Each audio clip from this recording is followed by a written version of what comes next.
dear students. Today in this video I am going to discuss the further topics of your geography book chapter 6 human resources. In the previous video I discussed about why humans are called as resources, how population is being distributed, what is the density of population. Today I am going to talk about change in population. What are the causes that population is changing? Population change. The population change refers to change in the number of people during a specific time. This means that during a specific time, the number of people or the population changed. The world population does not remain same throughout the year, throughout the decades, or even centuries. This is actually due to change in the number of births and deaths. It has been found that for an extreme long period of human history, until the 1800s, the world's population grew steadily but slow. So the rising in the population rate was slow and large number of babies were born, but they died early too. That means the birth rate was high. Babies were born, but they died at the very early stage of life. This was as there was no proper health facilities, as these children, these kids were not getting proper health care and facilities, so they died at the early stage. So the population did not increase drastically or rapidly. Sufficient food was also not available for all the people.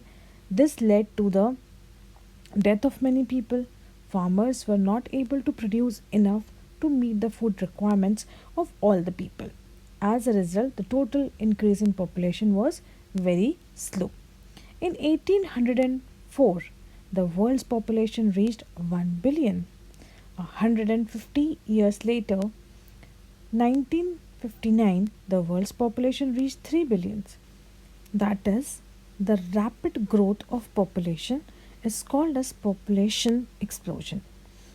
In 1999, that is 40 years later, the population doubled to 6 billions. The main reason for this growth was that now there are sufficient food, reduction in death, and more and better health facilities. Births are usually measured using the birth rate, that is, number of lives per 1,000 people. That means in 1,000 people, how many births were there? So that is called as birth rate. Deaths are usually measured using the death rate. That means how many deaths were there per 1,000 people. Migration is also one of the factor for changing the population. Migration is the movement of people in and out of an area. Births and deaths are the natural cause of population change. That means births will be there, death will be there, and that is completely natural, which cannot be controlled or manipulated. So that results in the change in population. The difference between birth rate and the death rate of a country is called as natural growth rate.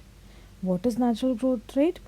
How many, whatever is the difference between birth rate and death rate. Suppose per 1,000 people, the birth must be 200 and death must be 100. So the difference is of 100.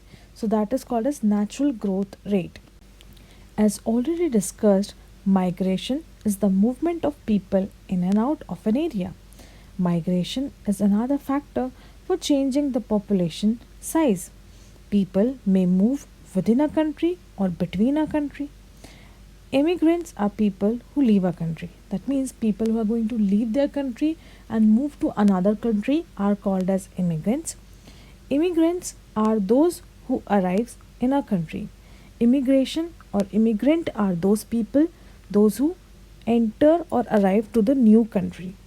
Countries like USA and Australia have gained in numbers of immigration or immigrants. That means people have left their country and moved to USA and Australia. The general trend of international migration is from the less developed nation to the more developed nation in search of better employment opportunity. And what is the reason that people are leaving their own country?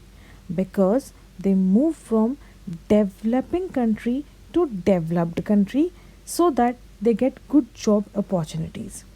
Within countries, large number of people may move from the rural to urban areas in search of employment, education and health facilities. It is being seen that many of people leave rural areas and move to the well developed cities of the country so that they can get good health facilities, education and employment as well. Population composition. Population composition refers to the structure of population. That means, what is the structure of population? Profession of people, literacy level, education, income, health facilities. There could be countries who are densely populated, but it is not important that it will be economically developed, depending that what is the composition of that country. That means, what is the literacy rate, what is the health condition, what is the per capita income.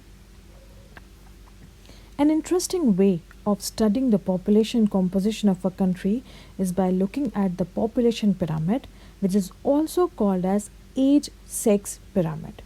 That means every country is having a population pyramid, and through this pyramid we can analyze and study about the age and gender of the population.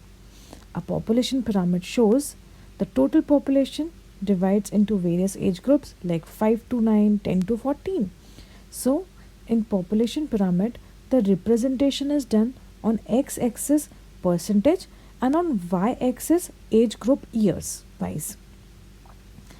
The percent of total population is subdivided into males and females in each of those groups, like in 5 to 9 years boys and girls, 10 to 14 like adolescents, girls and boys. The shape of population pyramid tells the story of people living in that particular country. So the base or the bottom reflects the number of children who are below 15 years of age, and the top shows the people who are living above 65 years of age. The population pyramid also tells us how many dependent there are in a country. That means how many people are dependent, like a child who is below 15 years of age is called as young dependent, and the people who are above 65 years of age are again dependent, because both the age groups either are dependent on their parents or their children. So 15-year-old child is dependent on the parents, whereas 65 years old are dependent on their children for physical, financial and medical health. In the live class, we'll be discussing more about these pyramids. This was all about the chapter. I hope you were able to understand this chapter.